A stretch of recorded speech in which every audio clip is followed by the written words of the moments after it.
Hello, everyone, and welcome to today's YouTube live session where I will be talking about financial aid offers. I am excited to have you all here. And before we get started, I want to give a minute or so for others to join. So let's just give it a minute.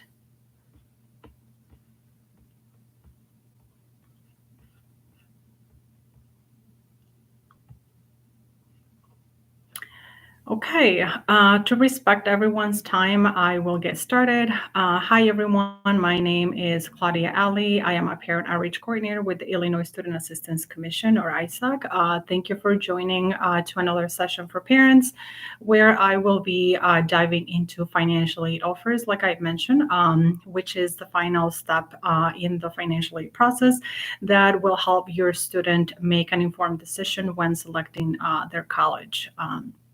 Some housekeeping items. This session will be saved and available in our YouTube channel. Please recommend it with others you know. During the session, use the Q&A that is available at the bottom right-hand side. Send us your questions or concerns through there, and I will answer them as soon as I am done with providing the information I have for today. If you have additional questions later, or if you want to receive reminders of when the FAFSA will be available again, or if you want to know about events happening throughout the state, you and your student can sign up to our ISAC College Q&A service. This is a free service, text messaging, where you can get answers to your questions or concerns. And to begin, you simply send us your first and last name to 847-243-6470, and I will be sharing this number in the chat as well. With that, I wanted to remind you of who we are and what we do. So in short, the Illinois Student Assistance Commission is the agency here in the state that administers programs to help pay for college. And our mission is basically to provide information and support to Illinois students and families to help make education after high school accessible and affordable. Before I get into the details about financial aid offers, I want to take a moment to kind of review or summarize a few things. So when we think about college, our primary concern as parents revolves around the cost of tuition. I'm sure we all have that concern, whether we can afford to assist our students in covering those expenses, or we might be wondering whether our student will be able to apply or be considered for scholarships. In previous sessions, I have talked about how students apply for financial aid other than private scholarships. So in order for senior high school students and college students to apply for financial aid, they must complete a financial aid application. The free application for federal student aid, or FAFSA, is the application for U.S. citizens or permanent resident students. And throughout this application, the student is applying for federal and state financial aid programs such as grants, work study program, and student loans. Whereas the alternative application for Illinois financial aid is the application for qualified undocumented students. This application is similar to the FAFSA, but the only financial aid that students are applying to would be state financial aid in the form of a grant. So your student would have to submit one of these two applications every year. They're planning to attend college. But what are the different types of financial aid and where this money comes from, right? So this might be a question that you may have. The financial aid a student may be eligible to receive can be in the form of grants and scholarships, work study, and student loans. And these funds come from state and federal programs. Colleges and universities, and also from private sources of financial aid. So there are different sources, different type of financial aid that you need to be aware of. So once your student completes and submits their application, whether it is the FAFSA or the alternative app, if there is a correction to be made or the student wants to add other schools, they can do so a couple of days after submitting their application. Federal Student Aid will notify the student when the FAFSA submission summary is available and for the student to make any corrections. Then the schools included in the financial aid application receives the institutional student information record, also known as the ISAR, or the alternative application student record. In other words, FSA shares the information from the FAFSA to the school to determine need-based aid and build a financial aid package for the student. Something to keep in mind, some colleges or universities may require a verification process for your student. This is a completely normal process. They may require additional information or documentation, and the student must follow up with them in a timely manner, because if the process of verification is not completed, the student will not be able to receive financial aid, even if the student is eligible. Um, in summary, if you want to have a better idea or a better picture, the process of financial aid packaging starts by the student completing a FAFSA or the alternative app. The schools receive the student's information, share it in the financial aid application. The schools then package the student aid. And then the student receives and reviews a financial aid offer. And finally, once the student decides which is the best fit, students accepts the financial aid offer or declines unwanted aid like loans, right? So now you may be wondering what's a financial aid offer and what's included in it. So let's dive in. A financial aid offer is an official notification from the different schools your student applied to and got accepted that details the financial aid your student is eligible to receive. The offer combines different types of aid. And it creates a package that will help cover a student's education cost. So some families I have worked with have shared that their students have received a letter from the colleges even before submitting their financial aid application. Those are not financial aid offers. Some of the ones I look at were notifications letting the students know they were accepted, and also indicating that the students were eligible for a scholarship through the school due to their grades. But again, those are not financial aid offers. Financial aid offers are sent to students after completing and submitting their financial aid application. There is no set format for financial aid offers. They are all going to look different, but there are things that you and your students should look for. For example, the source and type of the financial aid, the total amount of financial aid that has been offered to the student, and then also the term of enrollment. Some schools may package financial aid by year. Some of them might package by semester or term. And then on a side note, it is important for you to know that financial aid often doesn't cover summer classes, so students should look out for this detail when planning their enrollment. Normally, a financial aid offer includes the cost of attendance, which will be the cost of one academic year. And this cost of attendance includes basic components such as tuition and fees, room and board if the student is considering the dorms, books and supplies, transportation, and personal and miscellaneous expenses. Often families don't consider all of this miscellaneous expenses when making a decision, and they find it very difficult later when they figure there were more out-of-pocket expenses they were not considering. Also, a financial aid offer will outline all types of financial aid offered to the student. So depending on eligibility, your student may see scholarships by the school. The student may be able to see state aid, like the MAP grant, or federal student aid, such as the Pell Grant, work study, or student loans. One of the things to consider when evaluating this financial aid offers is that if the student is being offered a scholarship, to ask and find out if this is going to be a renewable scholarship, or maybe it's just for the first year. So it is important to investigate these aspects.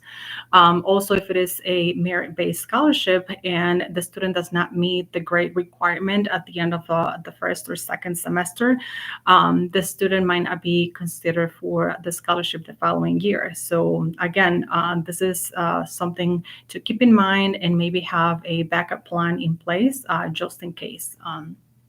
You never know what's going to happen the following year. Also, if the student is offered private or federal student loans, it is critical to understand the difference between the two, the interest rate and the terms of each of the loans. At the federal level, there are two student loans options that the student may be eligible to.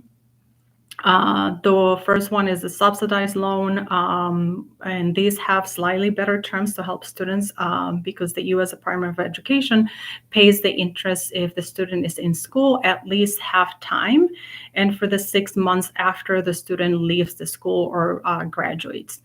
The other loan is the unsubsidized loan, where the student is always responsible for the interest, and it will accrue every month if no payments are made from the moment the student accepts this loan. So if the student is being offered these two loans, but you can afford covering the amount of one loan, either by making a one-time payment or by enrolling in a payment plan, your student does not need to accept one of these loans. Or if you're able to cover the total amount of loans that is being offered to the student, even better, right? So the student can decline these loans. My sister, for example, accepted one of the loans that was offered to her. And because she was working part-time, she was able to pay this loan during the year. So at the end of the school year, she finished paying this loan. So remember that this is just an offer, and you and your student can indicate which financial aid they want. So together with your student, look carefully at the options and accept all the financial aid funds you don't have to pay back and evaluate the rest, right? To calculate or figure out what will be your out-of-pocket cost for each institution, you have to look at the cost of attendance and subtract all of the free money, right? This would be scholarship and grants, and then subtract campus-based programs like the work-study program, and then the loans, if you're considering the loans, right? Having this calculation in mind will make you aware of all the financial aid, all the things that you have to pay out of pocket, and it will make it easier and will help you make an informed decision when considering or choosing a school. To help you compare these financial aid offers, we have a financial aid comparison tool on our website on the student portal.isac.org, where students can input the numbers from the financial aid offer and gives the student their out-of-pocket costs. So I think this is a really good resource, and I will be sharing the link for this tool. Again, like I mentioned, there is no set format for financial aid offers. Schools may send them electronically via email, by regular mail, or both. So just remind your student to watch for these important communications. I know some teenagers are bad at looking their emails, and I'm just talking by my own experience. My son is bad at checking their emails. So again, just remind them to to watch for those communications. One other important thing I want to note, if your family's financial situation has changed from what is reflected on your income tax, or you might have lost a job, had maybe a drop in your income, or you got separated or divorced, your student needs to contact the financial aid office at the college or career school they are planning to attend to let them know of your situation. Financial aid offices can adjust your financial aid to reflect your current financial situation. So again, having a conversation, having communication with the financial aid office is important.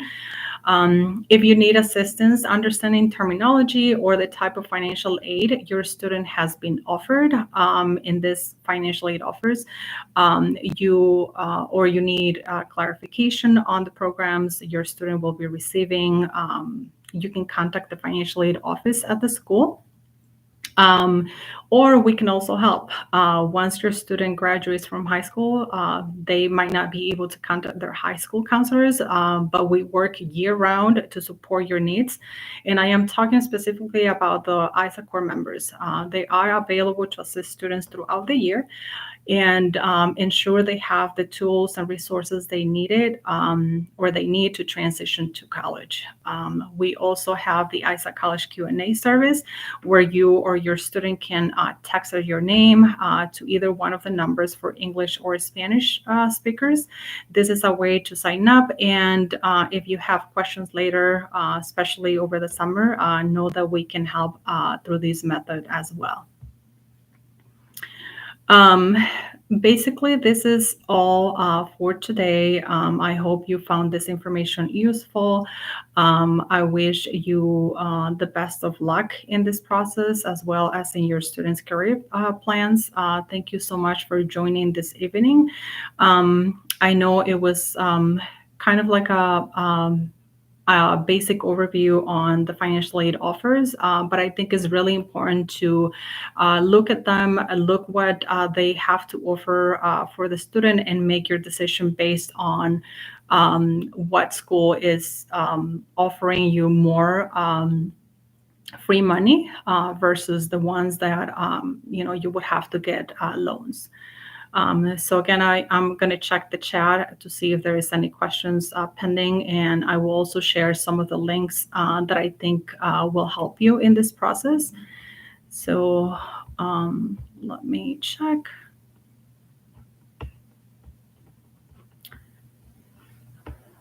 I don't see any question as of right now, but I want to share some resources for you.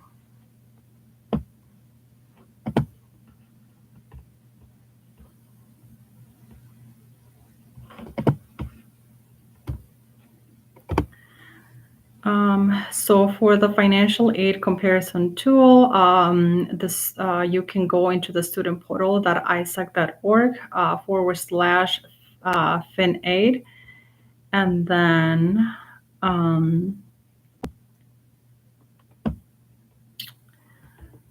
for information about student loans,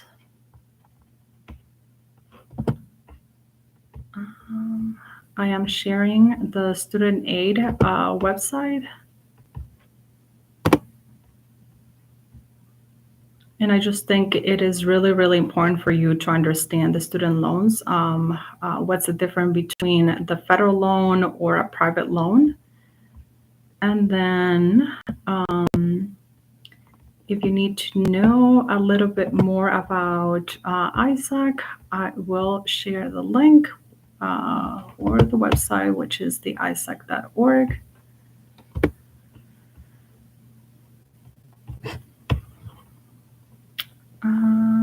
If you need to contact us later via text message,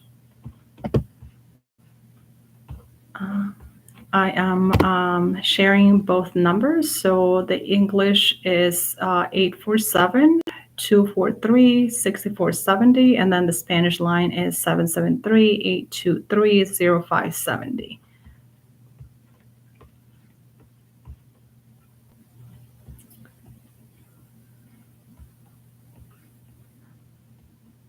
Okay. If you have any questions, feel free to put it in the chat. We still have a couple of minutes.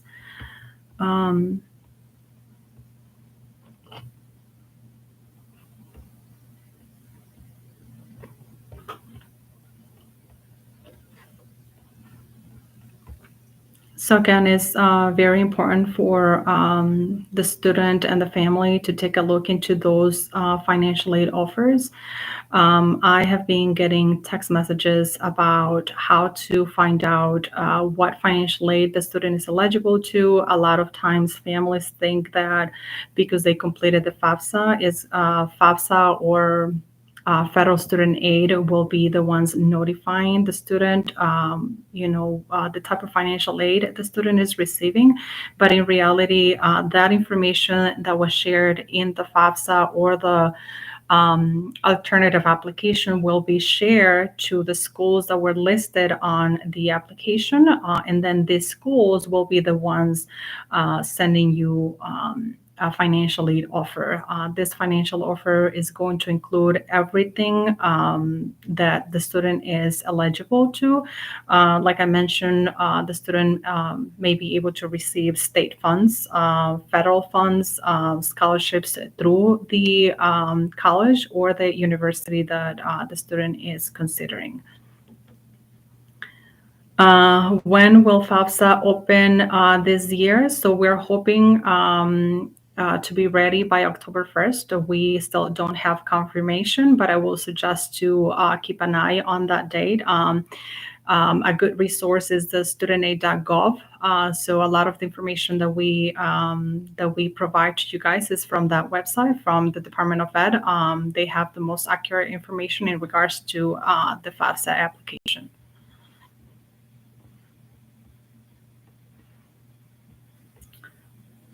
Any other question?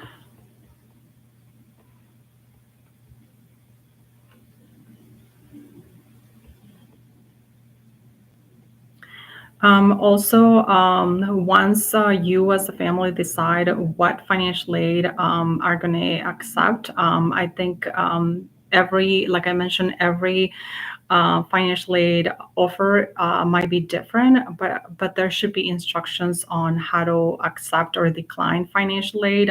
Usually, there is like paragraphs explaining, the student might have to go into the college website or the portal and just follow the instructions as far as like how to accept or decline. If we have questions regarding FAFSA, can we still contact you? Yes. So the Spanish Q&A, I am the one answering that Spanish line. The English line is answered by someone else, but you can definitely contact me. Like I mentioned, the ISAC core members are also available, and they are throughout the state. And I will share that as well.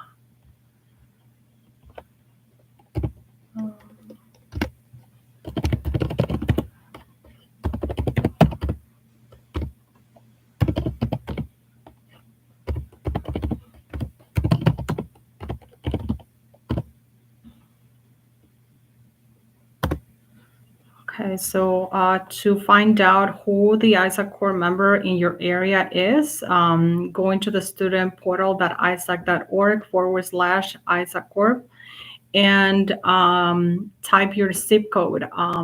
By typing your zip code, it will show you a picture and the contact information for the person who's located in your area.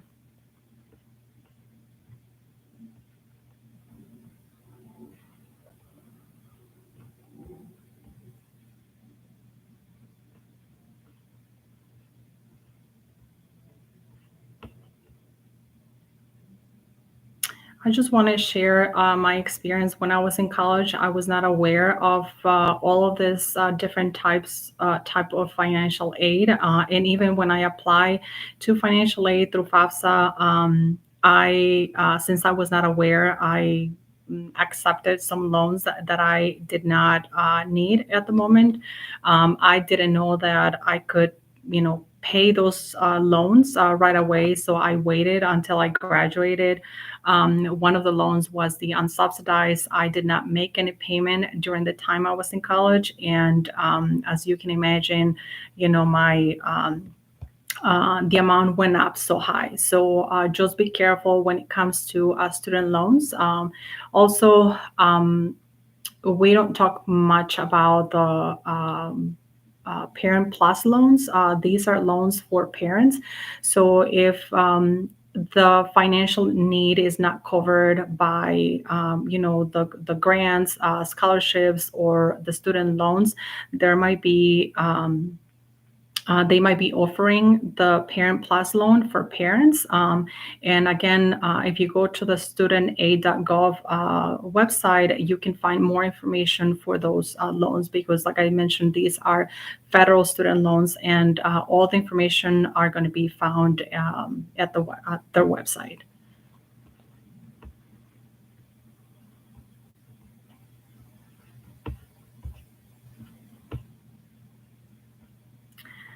Any other question?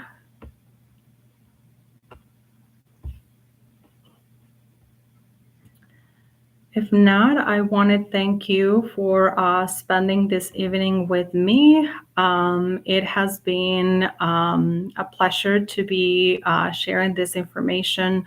Like I mentioned, I am available. You can contact your ISAC core member. You can contact me. But I hope, this process is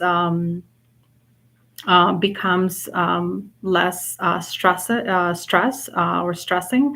And like I said, just try to find your resources and be ready for what is next, right? Starting college is just the beginning, because our goal is not only that our students, start or begin college, but to finish whatever their career goal is. Thank you so much, and have a good evening, everyone.